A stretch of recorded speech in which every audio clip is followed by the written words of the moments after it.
Hindu religion என்கிற ஒரு மதம் தோன்றவே இல்லை. திருமாவளவன் ஒரு 6 மாசத்துக்கு முன்னாடி என்ன தெரியுமா பேசியிருந்தாரு? இந்து மதத்தை யார் கண்டுபிடிச்சாரு அப்படிங்கிற மாதிரி ஒரு கேள்வி கேட்டாங்க. ஏன்னா கிறிஸ்டின்ஸ் எப்படி வந்தாங்கன்னு தெரியும், கிறிஸ்து மதம் எப்படி உருவாச்சு அப்படிங்கிறது எங்களுக்கு தெரியும், அதே போல முஸ்லிம் மதம் எப்படி வந்துச்சுன்னு தெரியும், முஸ்லிம்ல இருக்கிறவங்கள எல்லாருமே எனக்கு தெரியும். ஆனா இந்துயிசம் பத்தி கேட்டா இதை யாரு உருவாக்குனாங்கன்னு கேட்டா 50,000 வருஷம் முன்னாடியா அப்படின்னு சொல்லி ஏமாத்துறாங்க அப்படிங்கிற மாதிரி பேசியிருக்காரு. இந்து ரிலீஜன் என்கிற ஒரு மதம் தோன்றவே இல்லை.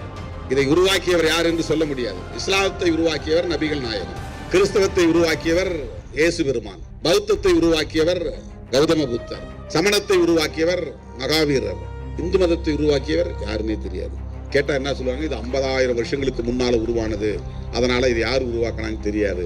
5 லட்சம் வருஷத்துக்கு முன்னால உருவானது, யார் உருவாக்குனாங்க தெரியாது. நம்ம இருக்கிறது 21ஆம் நூற்றாண்டு, 200 ஆண்டுகளுக்கு முன்னால ஏற்பட்ட மாற்றம் தான் இந்து ரிலீஜன் என்கிற ஒரு மதம் தோன்றவே இல்லை. ஆனா இன்னைக்கு ஆரத்தி எடுக்கும் போது அத வரவேற்கிறாரு. இதுவும் இந்துயிசம் தானே, ஆரத்திலாம் எடுக்க வேண்டாம் அப்படின்னு சொல்ல வேண்டியதானே. எதற்கு 500 ரூபாய் வேற கொடுக்கணும்? அதுல கோவில் கும்பாபிஷேகத்துக்கும் போவாரு, அதெல்லாம் நம்ம எதுவுமே கேட்க கூடாது.